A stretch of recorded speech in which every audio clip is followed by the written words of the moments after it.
Okey, buat waktu ini kita nak melihat kepada situasi banjir di Terengganu bersama dengan wartawan kami di lokasi Helmi Malik yang sudah berada di Terengganu. Helmi, dikabarkan Terengganu ini antara kawasan yang paling teruk terjejas. Angka ataupun jumlah mangsa banjir dipindahkan lebih 37,000 pada ketika ini. Kali terakhir kami semak ada lebih kurang 37,000. Bagaimana keadaannya pada ketika ini di Terengganu dan usaha-usaha yang dilakukan bagi membawa keluar mangsa-mangsa yang mungkin terperangkap di kediaman mereka akibat banjir? Baik, terima kasih Hakim. Saya hari ini berlintas langsung dari SK Mangkuk Setiu Terengganu di mana hari ini memasuki hari ketiga sejak banjir yang terburuk bermula sejak pada Ahad lalu. Dan hari ini juga kami melakukan sedikit tinjauan di beberapa kawasan dan ini sebenarnya adalah salah satu penempatan PPS yang mana menempatkan mangsa-mangsa banjir di salah satu kawasan di sekitar kawasan ini dan difahamkan juga beberapa laluan masih lagi dikatakan ada yang terputus hubungan akibat keadaan banjir yang masih lagi menghalang laluan kenderaan untuk keluar masuk dan ini juga menyebabkan beberapa kawasan ataupun penduduk setempat masih lagi terperangkap di sekitar kawasan mereka dan mungkin ada lagi yang terputus hubungan dan sebagainya dan saya percaya pihak polis dan juga semua agensi penguatkuasaan hari ini akan cuba untuk memasuki setiap kawasan yang masih lagi terjejas teruk dan sebenarnya untuk bercakap dengan lebih lanjut pada hari ini mengulas dengan bagaimana keadaan keseluruhan banjir di Terengganu saya ingin bersama pada jam ini Ketua Polis Terengganu, Datuk Rohaimi Mat Isa. Baik, terima kasih Datuk kerana sudi bersama dengan Buletin Awal ini pada jam ini. Dan buat waktu ini, apa yang mungkin Datuk boleh kongsikan bagaimana perkembangan banjir di Terengganu, khususnya kawasan-kawasan utama yang mungkin kita katakan terjejas paling buruk kali ini. Ya, terima kasih Awak ni. Assalamualaikum dan selamat tengah hari.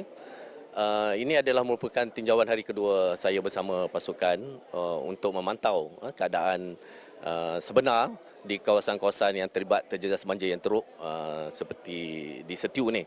Jadi pada hari ini telah kita bermula dengan Setiu dulu sebelum pergi saya menyeluruh, iaitu dua PPS yang telah kita lawati dan kita lihat bahawa sini pun sebenarnya telah surut sebanyak 1 kaki berbanding dengan semalam, tapi bagaimanapun alhamdulillah kerana kawasan ini, sekolah ini pun sendiri penempatan dia merupakan 2 tingkat, jadi mereka dapat berpindah ke tingkat yang atas.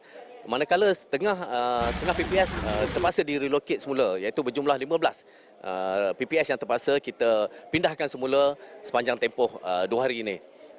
Jadi situasi di Setiu setakat ni alhamdulillah nampaknya dapat bertahan lagi.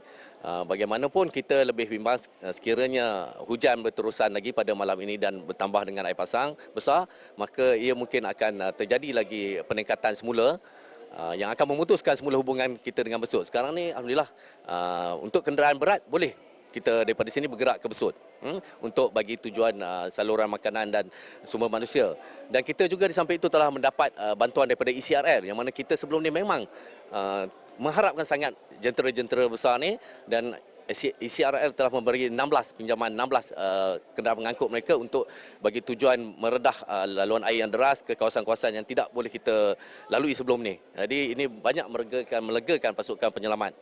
So kita hanya perlu selepas ini beri fokus utama kepada 4 daerah lagi, iaitu Hulu Terengganu, Kemaman, Besut dan juga Setiu. Jadi yang utama sekali sekarang ni saya rasa Kemaman dan Besut lah lebih berjangkaan kerana terlalu banyak tempat-tempat yang sebelum ni tak pernah dinaiki air, tak pernah kena banjir sebegini, jadi berlaku. Jadi ini juga menyebabkan kelewatan penghantaran makanan.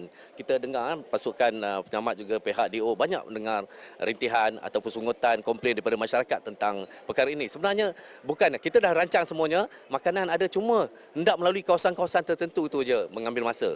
Jadi insya-Allah selepas ni kita pun telah mengadakan mesyuarat semula petang semalam dan petang ini lagi insya-Allah kita dapat menyelesaikan perkara ini dengan baik, gerak atur yang semula yang terlebih terancang.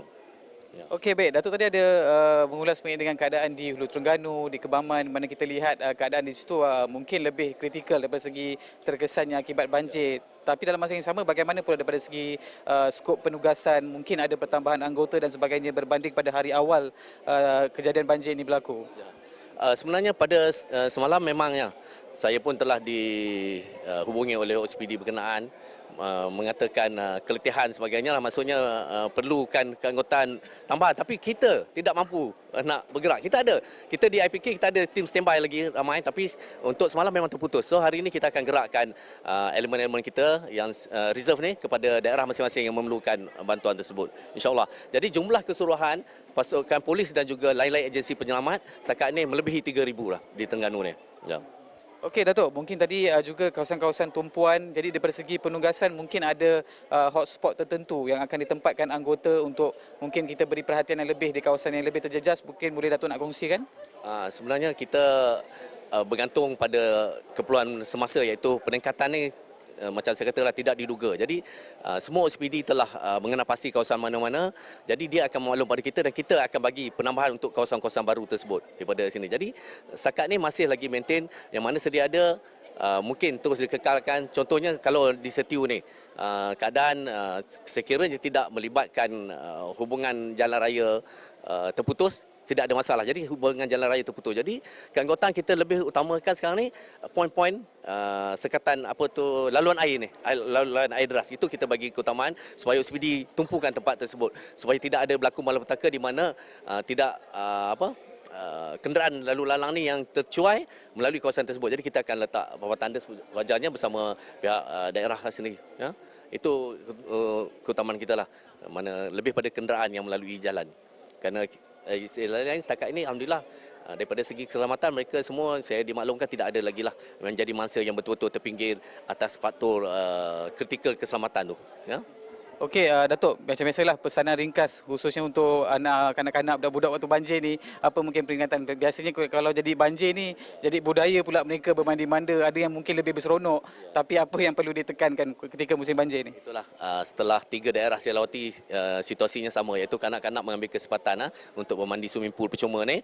Malah di tempat ini sendiri pun, jadi yang penting pengawasan ibu bapa dan penjaga orang-orang dewasa. Bukannya masalah dengan air je, tapi keselamatan lain seperti elektrik dan juga binatang berbisa yang lain yang mungkin menjadi ancaman keselamatan kepada kanak-kanak sekiranya kita biarkan begitu saja. Ya.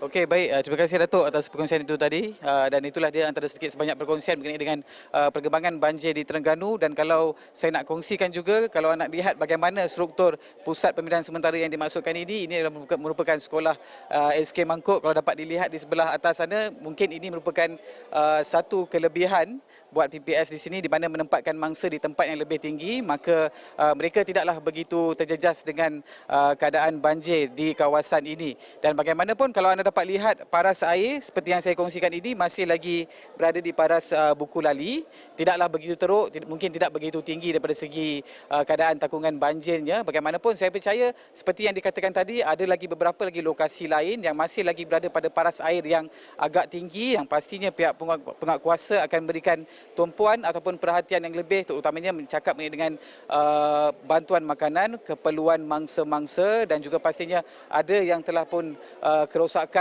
peralatan di rumah khususnya yang memerlukan perhatian pihak berkuasa. Jadi itu antara yang bakal diberi tumpuan. Dan hari ini juga saya difahamkan Timbalan Perdana Menteri Datuk Seri Ahmad Zahid Hamidi akan melawat kawasan di sekitar Besut sekitar jam 2 petang. Itu maklumat awal yang kami peroleh setakat ini, dan saya pasti saya akan terus berada di Terengganu ini untuk beberapa hari untuk saya bawakan perkembangan ataupun situasi langsung banjir di Terengganu ini. Hakim.